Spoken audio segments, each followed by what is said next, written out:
Mahalagang paalala, ang lahat ng mga balitang aking inihahayag ay hindi sa akin mismo nanggaling. Ito ay galing sa mga source ng Aldab Nation sa iba't ibang social media platform. Ako ay tagapaghatid lamang at nagbibigay ng komento. Magandang araw mga Aldab Nation! May panibago na naman po akong update para sa inyong lahat.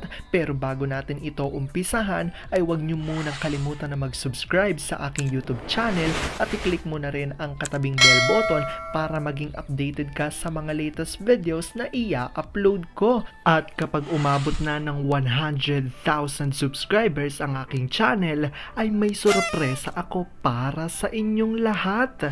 Alam kong excited na kayo, kaya naman ngayon, umpisahan na natin ang ating kwentuhan. Ang pag-uusapan natin ngayong araw na ito kung saan hindi raw pinapapasok ang di umano'y clone ni Meng sa show dahil sa kanilang agenda.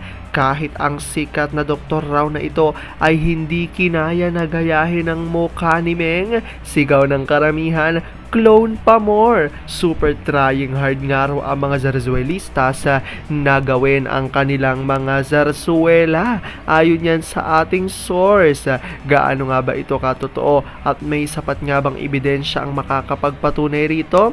Well, yan ho ang ating aalamin at pag-uusapan ngayong araw na ito. Pero bago ho yan ay bibitinin ko muna kayo ng kaunting-kaunti lamang kung saan magbasa muna tayo ng mga nakakatuwang post ni My Name is Theo01 sa Twitter. Kaya naman wag na natin patagalin pa. Sabi niya sa kanyang tweet, "Basta ako, pabor ako sa boycott at no to solo projects silang dalawa. Wala naman silang paki doon. Sabi nga ng management nila, hindi lang fandom ang manonood sa mundo kaya sandamakmak pa rin ang ibibigay nilang project sa daddy ko. Sa ayaw at gusto nyo, nakita nyo naman daw never na bakante si daddy. Si daddy, hindi yan pababayaan ng network niya pagdating sa pagbibigay ng projects. Ang gustong iparating ng management ni daddy sa mga ayaw daw panoorin, kunwari ang mga movie o TS ni daddy, magtiis kayo. Alam nilang boycott ang fandom, pero hindi lahat sumusunod at nakikita nila yon kaya sunod-sunod pa rin ang project. Guys, huwag nyo nang problemahin kung kumita man o hindi ang anumang TS movie o kung ano pa mang project ni daddy. Ipapamukha pa rin sa inyo ng network na walang dating ang paboycott-boycott or yung no to solo projects nyo dahil habang ina-assume nyo na hindi sila kumikita, tinatambakan nila lalo ng trabaho." At yan nga ang ating mga tweet galing sa My Name is Theo01. Pero ngayon nga ay pag-uusapan na natin ang ating main topic dahil alam kong super excited na kayo. Oops! Wait lang, saglit lang to. May ipapaalala lang ako para sa mga bago pa lang sa aking channel. Huwag niyong kalimutan na mag-subscribe sa aking YouTube channel at i-click niyo na rin ang notification bell para lagi kayong updated sa mga latest videos na i-upload ko at para maging parte na rin kayo ng aking Fanatics channel family. Well, alam kong super excited na kayo sa ating kwentuhan, kaya naman dumako na tayo sa ating main topic. Gaano nga ba katotoo na hindi raw pinapapasok ang clone ni Meng sa show dahil sa kanilang agenda? Ngunit kahit na ang sigaw ng karamihan ay clone pa more, kahit ang sikat na doktor na ito ay hindi raw kinaya na gayahin ng husto ang mukha ni Meng, trying hard na talaga ang mga Zarzuelistas at marami ng araw ang sumasali rito. Gaano nga ba ito katotoo at may sapat nga bang ebidensya ang makakapagpatunay rito?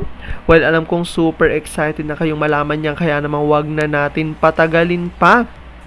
Unang-una na nga dyan, galing sa tweet ni Vampire2019 at sabi niya rito, hindi daw pinapapasok ng 3 rotten eggs ang look-alike para patotohanan ng pinapakalat nilang fake news.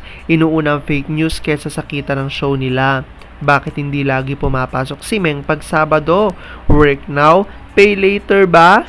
2 days din nag-trending ang puwet nilang may almoranas na hindi talaga magandang ehemplo sa kabataan.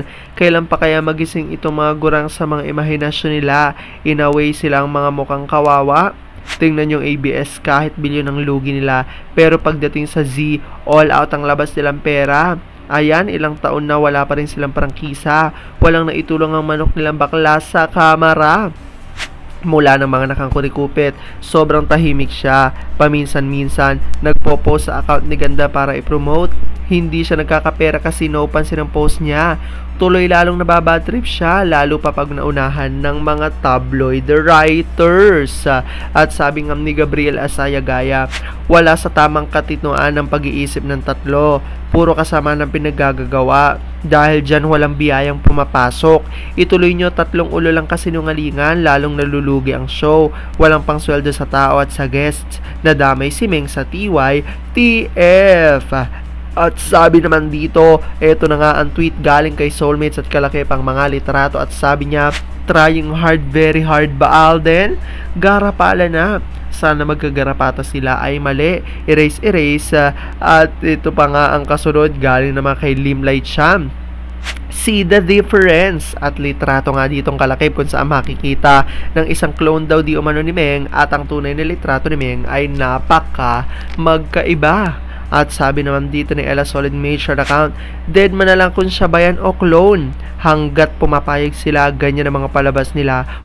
Kahit anong promote naman nila at kahit isama pa nila kung san-san si Main o si Clone, wala pa ring manunood niyan. Mas lalo lang mamalasin. At sabi naman ni Larry 1973, try harder ZGOC.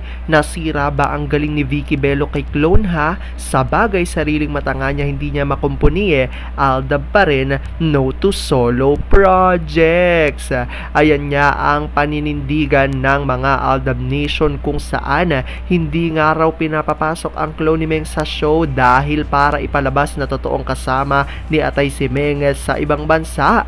At kahit na raw may clone si Meng ay hindi pa rin makuha-kuha ng isang sikat na doktora ang tunay na mukha ni Mengay ayon yan sa mga Aldab Nation. At alam kong kahit na ganon, marami pa rin sa inyo ang mas lalo ngayong kumakapit at naninindigan na Aldab Nature is real. Pero sabi nga natin na kahit na ano pa man na maging desisyon ni na Alden at Bane sa kanilang buhay karera at buhay pag-ibig, ay kailangan natin silang suportahan at kailangan natin itong tanggapin ng buong buo dahil yon ang kanilang deserve. At yan ang aking update for today's video. Maraming salamat sa panonood at pagtapos sa videong ito. Kung nakapag-subscribe ka na, welcome sa Fanatics Channel family. Kung hindi pa naman, huwag ka nang mahiya. Mag-subscribe ka na. Pindutin mo na yan. I-click mo na rin ang katabing bell button para makatanggap ka ng notification kapag may bagong update para sa iyo.